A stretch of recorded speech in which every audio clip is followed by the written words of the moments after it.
Hey y'all, it's Kim. I hope y'all are doing good today. I've already taken the dog out for a walk. I did post a little video of her little ticker tack and feet as a short. But anyway, this is the Senate torture reports, and it's actually called the Report of the Senate Select Committee on Intelligence Committee Study of the Central Intelligence Agency's Detention and Interrogation Program. Remember, after 9/11, many of the terrorists were detained for extended periods and tortured, according to this report. So that's what this is. But anyway, we're going to start right here on page 167. So on September of 2004, after the CIA had initiated a counterintelligence review of the CIA source who had reported on the pre-election threat, but prior to the CIA source redacted, the CIA took custody of Sharif al-Masri, whom the CIA source had reported would also have information about the threat. Intelligence provided by Sharif al-Masri while he was in foreign government custody resulted in the dissemination of more than 30 CIA intelligence reports. After entering CIA custody, Sharif al-Masri expressed his intent to cooperate with the CIA, indicating that he was frightened of interrogations because he had been tortured while being interrogated and redacted. The CIA nonetheless sought approval to use the CIA's enhanced interrogation techniques against al-Masri because of his failure to provide information on the pre-election threat. After approximately a week of interrogating al-Masri using the CIA's enhanced interrogation techniques, including sleep deprivation that coincided with auditory hallucinations, CIA interrogators reported that al-Masri had been motivated to participate at the time of his arrival. Despite al-Masri's repeated descriptions of torture in redacted, the CIA transferred al-Masri to that government's custody after approximately 3 months of CIA detention. As in the case of Jannat Gul and Sharif al-Masri, the CIA's requests for OLC advice on the use of the CIA's enhanced interrogation techniques against Ahmed Khalfan, I think it sort of says, Galani, were based on the fabricated report of the pre-election threat from the same CIA source. Like Jannat Gul and Sharif al-Masri, Galani also experienced auditory hallucinations following sleep deprivation. As described in this summary, after having opined on the legality of using the CIA's enhanced interrogation techniques on these 3 individual detainees, the OLC did not opine again on the CIA's enhanced interrogation program until May of 2005. Country detains individuals on the CIA's behalf.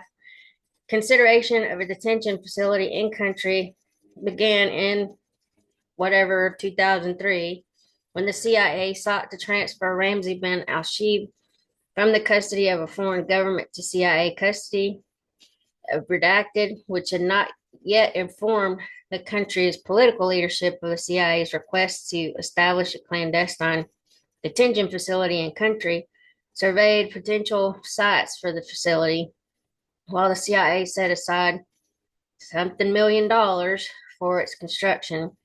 In 2003, redacted 2003, the CIA arranged for a temporary patch involving placing 2 CIA detainees, Ramzi bin al-Shibh and Abd al-Rahim al-Nashiri, within an already existing country detention facility until the CIA's own facility could be built that spring, as the CIA was offering millions of dollars into these to redacted in countries, whatever. I don't know what numbers those are, but I'm sure that's what it is. CIA headquarters directed the CIA station in country to think big about how CIA headquarters could support countries. Yeah, all just redacted. After the station initially submitted relatively modest proposals, CIA headquarters reiterated the directive, adding that the station should provide a wish list. In redacted 2003, the station proposed a more expensive redacted amounts, a million in subsidies.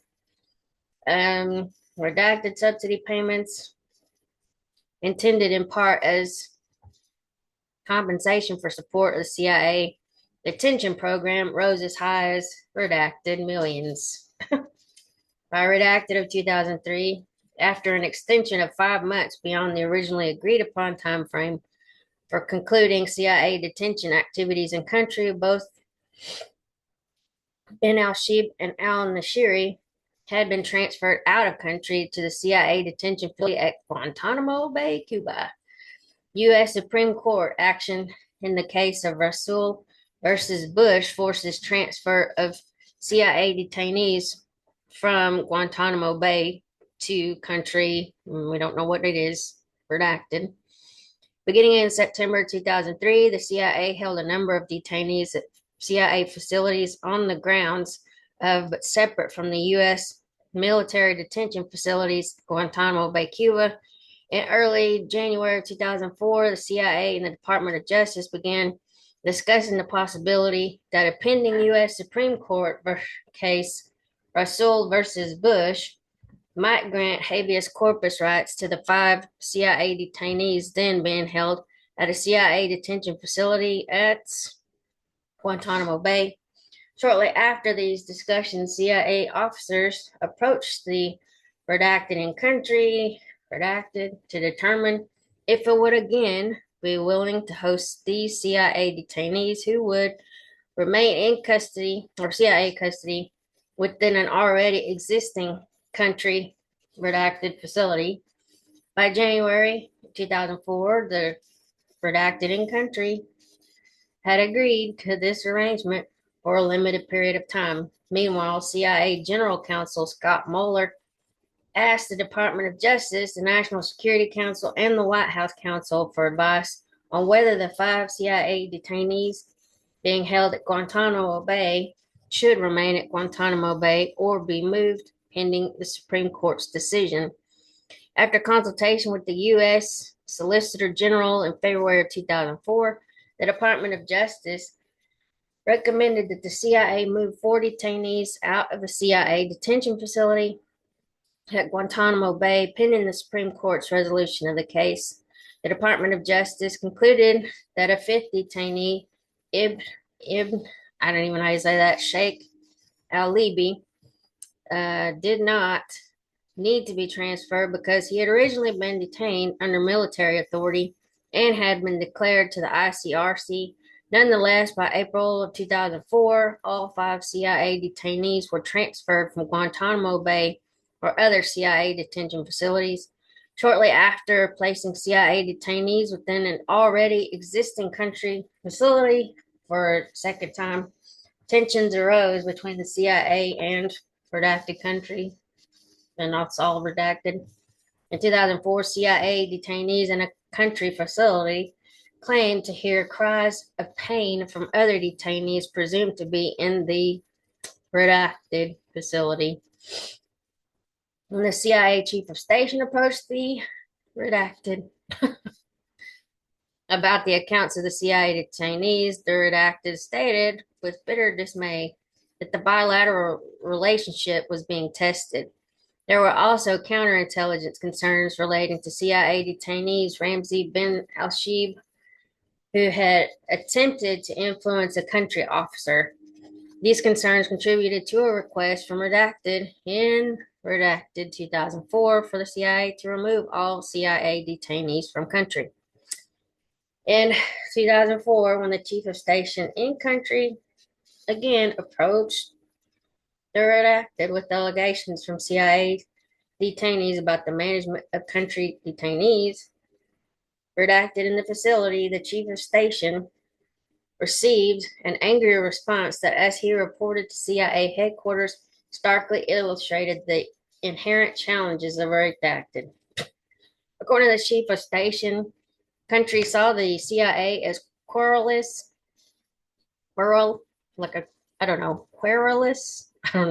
and unappreciative recipients of their redacted cooperation. By the end of 2004, relations between the CIA and country deteriorated, particularly with regard to intelligence cooperation. The CIA detainees were transferred out of country, redacted.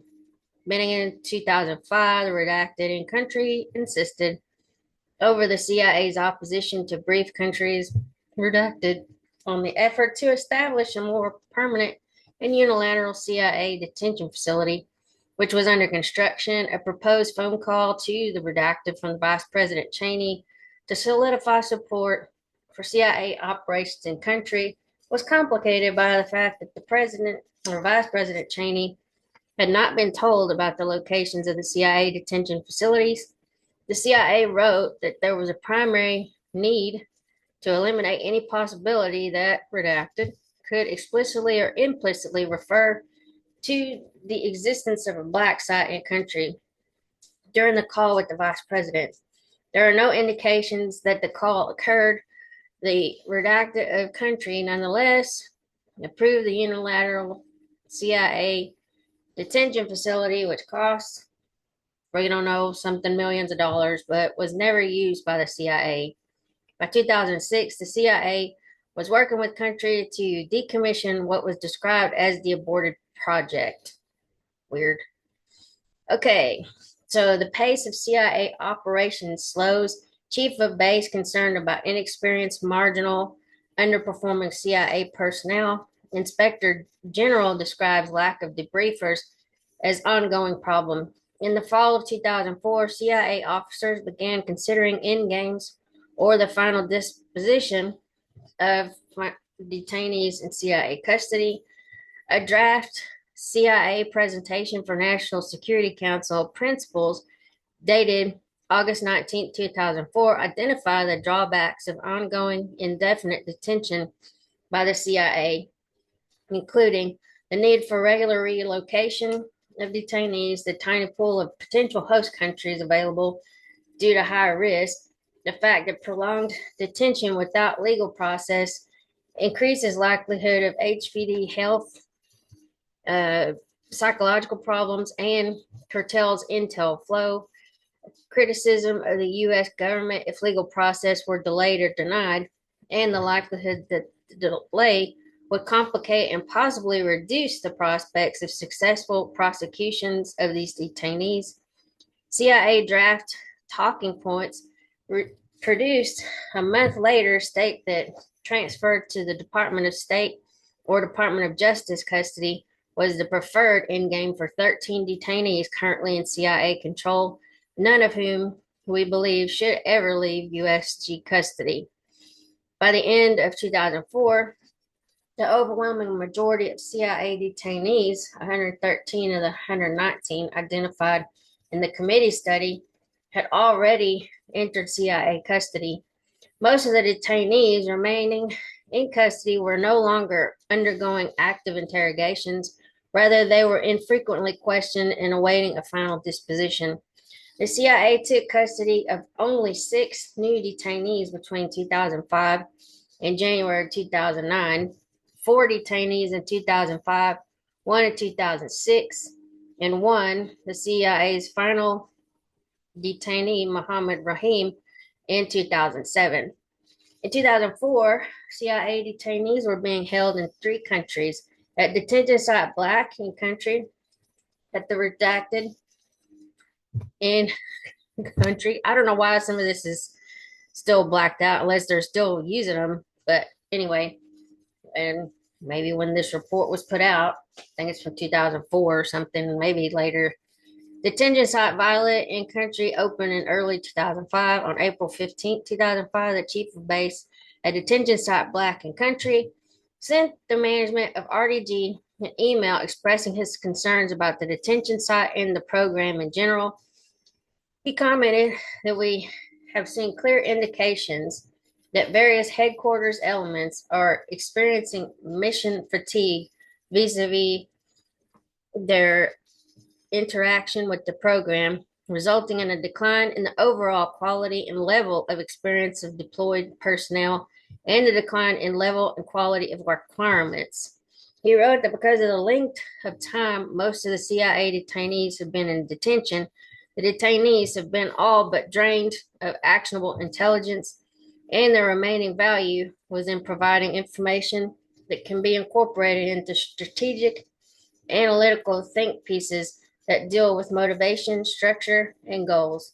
The chief of base observed that during the course of the year, the detention site transitioned from an intelligence production facility to a long term detention facility, which raised a host of new challenges. These challenges included the need to address the natural and progressive effects of long term solitary confinement on detainees and ongoing behavioral problems. With respect to the personnel at detention site Black, the chief of base wrote, I'm concerned at what appears to be the lack of resolve at headquarters to deploy to the field the brightest and most qualified officers for service at the detention site. Over the course of the last year, the quality of personnel for debriefers and security protective officers has declined significantly. With regard to debriefers, most are mediocre, a handful are exceptional, and more than a few are basically incompetent. From what we can determine, there is no established methodology as to the selection of debriefers. Rather than look for their best, managers seem to be selecting either problem, underperforming officers, new, totally inexperienced officers, or whomever seems to be willing and able to deploy at any given time. We see no evidence that thought. Yeah, hold on. We see no evidence that thought is being given to deploying an A team. The result, quite naturally, is the production of mediocre and I dare say useless intelligence. We have seen similar deterioration in the quality of the security personnel deployed to the site. If this program truly does represent one of the agency's most secret activities, then it defies logic why inexperienced, marginal, underperforming, and or officers with potentially significant counterintelligence problems are permitted to deploy to this site. It is also important that we immediately enact, I don't know why, I guess, some form of rigorous training program. Sorry, my brain's stuck. Okay, a CIA OIG audit completed in June of 2006 found that personnel assigned to the CIA controlled detention facilities, for the most part, comply with the standards and guidelines in carrying out their duties and responsibilities. The OIG also found that except for the shortage of debriefers, the facilities were staffed with sufficient numbers and types of personnel. The lack of debriefers, however, was described as an ongoing problem for the program. According to the audit, there were extended periods in 2005 when the CIA's detention site Orange in country had either one or no debriefers. At least twice in the summer of 2005, the chief of station in that country requested additional debriefers, warning that intelligence collection could suffer. Months later, in January of 2006, the chief of base at detention site advised CIA headquarters that the facility still lacked debriefers to support intelligence collection requirements, that critical requirements were stacking up, and that gaps in the debriefing of detainees were impacting the quality or quantity and quality of intelligence reporting and would make the work of future debriefers more difficult. Legal and operational challenges in 2005. Department of Justice renews approval for the use of the CIA's enhanced interrogation techniques in May of 2005. On May 10th, 2005, the new acting assistant attorney general for OLC, Stephen Bradbury, I guess, issued two legal memoranda. The first analyzed whether the individual use of the CIA's 13 enhanced interrogation techniques, including waterboarding, as well as a number of interrogation techniques that had been used in 2003 and 2004, but had not been analyzed in the original August 1st, 2002 OLC memorandum, were consistent with the criminal prohibition on torture. The second memorandum considered the combined use of the CIA's enhanced interrogation techniques. Both legal memorandum concluded that the use of the CIA's enhanced interrogation techniques did not violate the torture statute. On May 26, 2005, the CIA Inspector General, who had been provided with the two OLC memoranda, wrote a memo to the CIA director recommending that the CIA seek additional legal guidance on whether the CIA's enhanced interrogation techniques and conditions of confinement met the standard under Article 16 of the Convention Against Torture.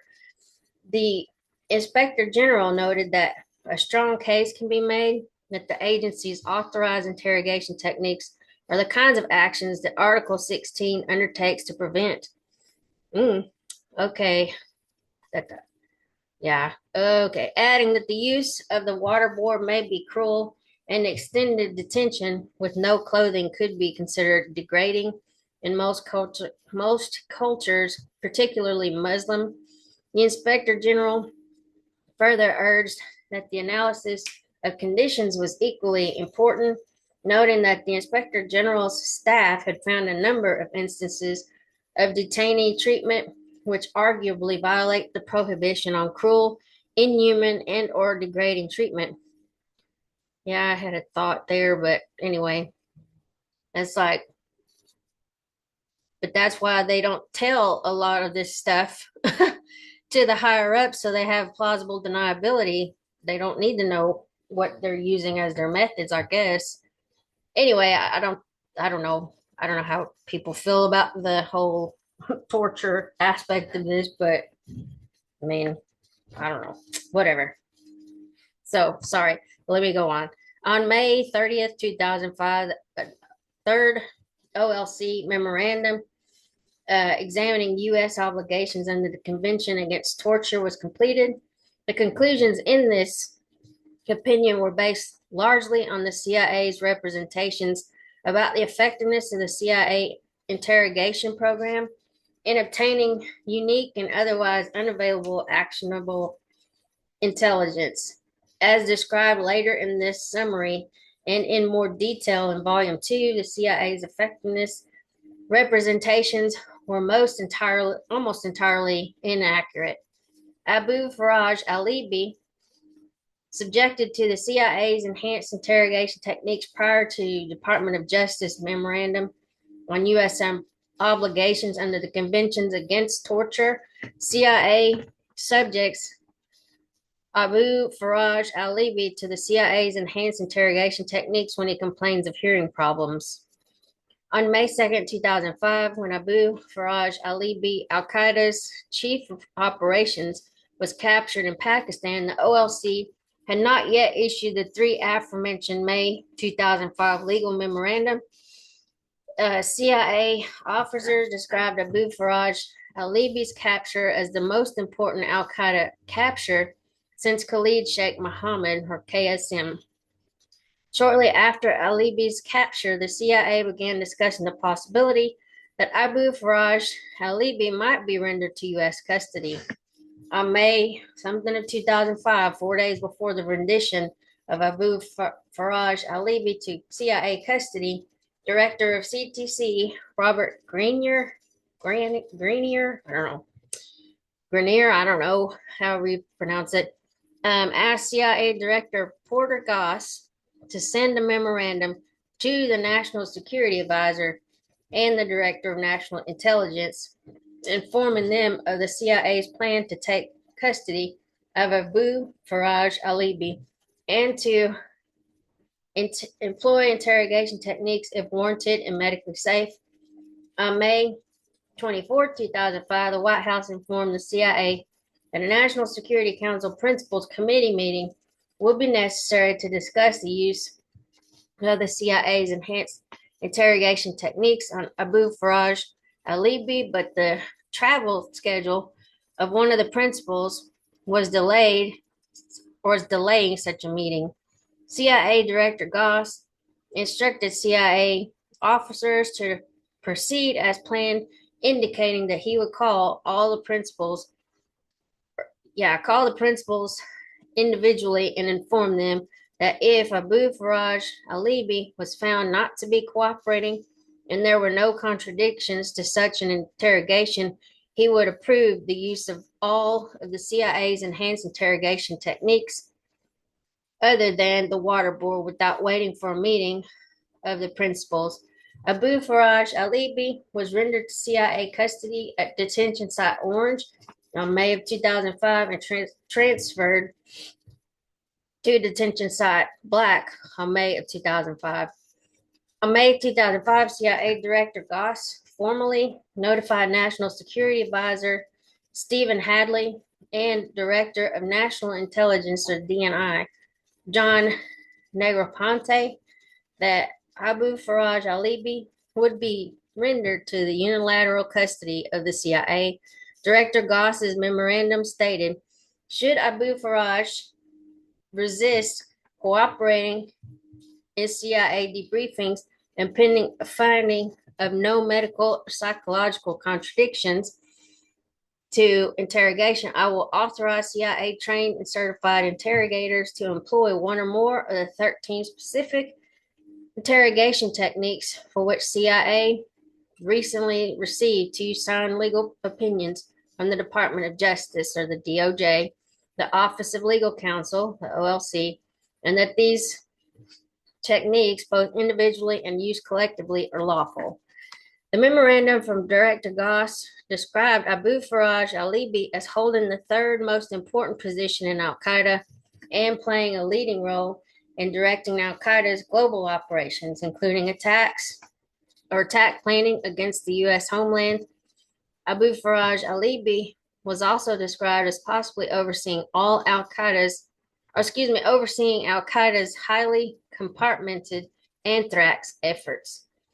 On May of 2005, one day after Alibi's arrival at detention site Black, CIA interrogators received CIA headquarters approval for the use of the CIA's enhanced interrogation techniques on Abu Faraj Alibi.